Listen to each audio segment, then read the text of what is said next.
Days passed, but Liam couldn't seem to shake her from his mind.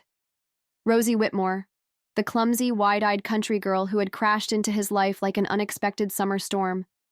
It wasn't just the way she had knocked into him or how she had nearly destroyed a bagel cart in one breath. No, it was something else. Something about her presence had left an imprint, and for a man like Liam, who thrived on structure and logic, that was unsettling. He told himself it was nothing. Just an odd encounter. He had met all kinds of people, brilliant minds, cunning investors, ambitious socialites, but none of them had ever lingered in his thoughts the way she did. It was ridiculous. He barely knew her. And yet, when he found himself staring blankly at his laptop in his sleek, glass-walled office, instead of reviewing contracts, he was replaying the moment she had looked up at him with those nervous green eyes. It was frustrating.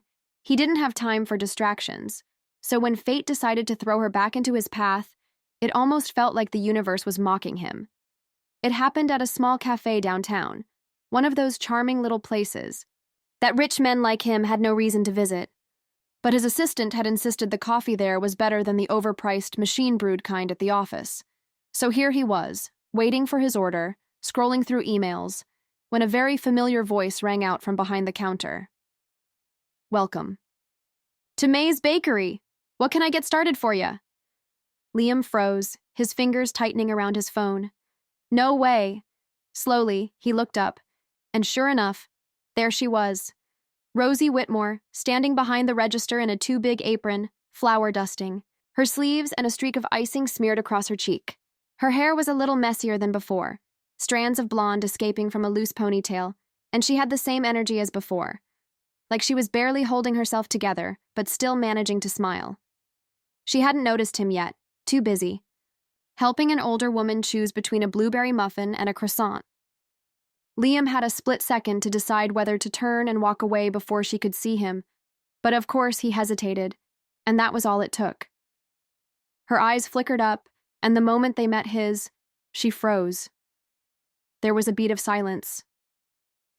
Then, in true Rosie fashion, she knocked over a tray of sugar packets in her panic. Oh no!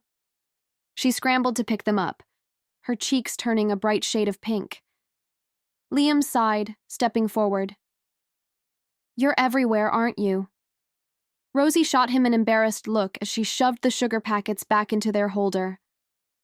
"I could ask you the same thing," he smirked. "This is my city," she huffed, finally standing straight. "Well, I guess I'm part of it now, too." Something about the way she said it made him pause. There was a quiet determination beneath her clumsiness, an unshakable will. She wasn't just here to explore, she was here to stay. Before he could respond, the older woman in front of him cleared her throat. "Young lady, I believe I asked for the muffin," Rosie startled, turning back to the customer. "Right. Yes, one muffin coming right up." Liam watched in amusement as she hurriedly grabbed a muffin with tongs, nearly dropping it twice before successfully bagging it. When she turned back to him, her expression was a mix of forced confidence and barely contained nerves. "And you?" "What can I get for you, Mr. Carter?" He narrowed his eyes slightly. "You know my name," Rosie shrugged. "You're kind of famous." He arched a brow. "Are you a fan?" She snorted. "Not exactly. I Googled you after our little incident." Liam wasn't sure why that intrigued him. Most people knew him for his wealth, his business empire, his sharp, calculated decisions. But the fact that she had looked him up? That meant she had been thinking about him too. "Just coffee," he said, ignoring the ridiculous turn his thoughts had taken. Rosie nodded quickly, turning to the espresso machine. What happened next was something Liam would have expected by now, but it still caught him off guard. The moment she started the machine, the milk frother went wild, spraying foam everywhere, including straight onto Liam's pristine suit. The cafe went silent. Rosie let out a strangled gasp. "Oh no, no, no, no!" Liam looked down at the mess, then back up at her. She looked absolutely horrified. I don't even, how?" She grabbed a napkin and lunged forward, dabbing at his chest, but all she did was spread the foam around more, Liam caught her wrist, stilling her frantic movements. Rosie, she froze. Stop, she gulped. Right, stopping.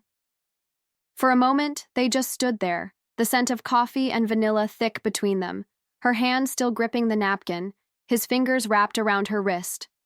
Her skin was warm, soft, and for some reason, he couldn't bring himself to let go. Then, someone coughed awkwardly, breaking the moment. Rosie yanked her hand back. I'm so sorry, she blurted. This is not how I wanted our second meeting to go. Liam ran a hand down his tie, shaking his head. Somehow, I doubt any meeting with you would go smoothly, she groaned.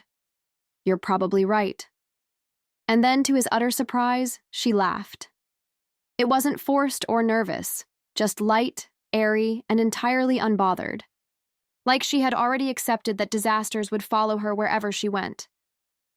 Liam found himself staring at her, something unfamiliar tugging at the edges of his mind. Who was this girl, and why did she make the perfectly structured world he had built feel like it was tilting off balance? He had no idea. But one thing was clear. Rosie Whitmore was not someone he could ignore, even if he wanted to. And deep down, Liam wasn't sure he did. Liam didn't see Rosie again for a few days. But that didn't stop her from occupying his thoughts. It was maddening. He had multi-million-dollar deals to negotiate, projects demanding his attention, and a reputation to uphold. And yet, between boardroom meetings and late-night strategy calls, his mind kept wandering back to the clumsy, stubborn girl who had somehow tangled herself into his perfectly controlled life. Maybe it was because she was so different from the people he surrounded himself with. She didn't care about his money, didn't try to impress him, and didn't hesitate to roll her eyes when he was being difficult. It was refreshing. Frustrating, but refreshing. So when he found himself outside May's bakery again one evening, he told himself it was just a coincidence. He wasn't looking for her. He just wanted coffee. That lie barely lasted 5 seconds. Through the cafe window, he spotted Rosie at a corner table, elbows propped up as she furiously scribbled in a worn-out notebook. Her face was scrunched up in concentration, lower lip tucked between her teeth. Liam had no idea what he was doing as he stepped inside. The cafe was quiet at this hour, only a few customers lingering over their drinks. Rosie didn't notice him at first, too lost in whatever she was writing. You look like you're plotting something, he said, making her jump. Her head snapped up, eyes widening. Liam? She said his name like she wasn't sure he was real. He nodded toward her notebook. What are you writing? She quickly slapped her hand over the pages. Nothing. His brow lifted. Nothing? Nothing important, she amended, then groaned. Okay, fine. It's a list. Liam pulled out the chair across from her and sat down. A list of what? Rosie hesitated, fingers tapping against the notebook. Then, after a deep breath, she turned it around so he could see. The page was filled with messy handwriting, each line numbered. At the top, in bold letters, was the title, Things I Want to Do Before I Give Up and Go Home. Liam frowned. Give up? Rosie exhaled. I moved here to make something of myself, to prove to my family that I could handle it. But so far, all I've done is embarrass myself, spill coffee on a millionaire, and nearly set a kitchen on fire. He smirked. I'll never forget that coffee incident, she shot him a glare. Not helping. His smirk faded. Are you really thinking about leaving? Rosie shrugged. I don't know. Maybe. She sighed. New York is incredible, but it's hard. Harder than I expected. And if I can't even hold down a job without causing a disaster, then what's the point? Liam looked at her for a long moment.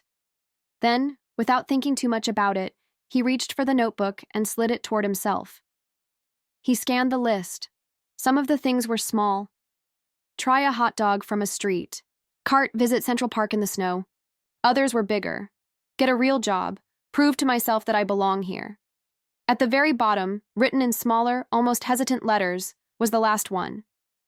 Take a crazy risk and not look back. Liam tapped his finger against it. What kind of crazy risk?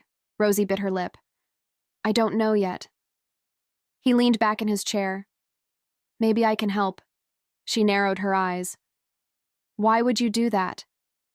Because, he said simply, I think you belong here. Rosie stared at him, something unreadable passing through her expression. Then she smiled, small but real. And just like that, something shifted. They started seeing each other more after that. It wasn't planned, it just kept happening. Liam would swing by the cafe, pretending he needed coffee, and somehow end up talking to Rosie for an hour. She'd text him pictures of ridiculous things she saw around the city, and he found himself actually laughing at his phone. A rare sight, according to his assistant. She pulled him out of his rigid world, made him notice things he had ignored for years. And in return, he helped her. Introduced her to people, gave her advice on jobs, even dragged her to networking events where she somehow managed to charm every single person in the room. Neither of them said it out loud, but they both knew. Something was happening between them. Something neither of them had expected. Then came the night that changed everything. Rosie had gotten a real job, an internship at a publishing company, something she had been dreaming about. Liam had been the first person she called, her excitement pouring through the phone. We have to celebrate, he had said without thinking, which was how they ended up on the rooftop of one of the tallest buildings in the city, staring out over the glowing skyline. Rosie let out a happy sigh. It doesn't feel real. Liam glanced at her. It is. She turned to him, eyes searching his. You know, you never told me why you actually care about any of this. About me. His jaw tightened. He wasn't used to talking about feelings. But this was Rosie, and she deserved honesty. I don't know, he admitted. I just do, she smiled. That's not an answer. He exhaled. Because you make me feel something I haven't felt in a long time. Rosie tilted her head. And what's that? He hesitated, then finally said it. Alive. Silence stretched between them, but it wasn't uncomfortable. Then, before he could second-guess himself, he reached for her hand. She didn't pull away. She just smiled, squeezed his fingers gently, and whispered, That's funny, because you make me feel like I finally belong. And in that moment, under the city lights with the chaos of New York humming around them, Liam knew this girl, this clumsy, stubborn, incredible girl, had completely changed his world, and for the first time in his life, he didn't mind one bit.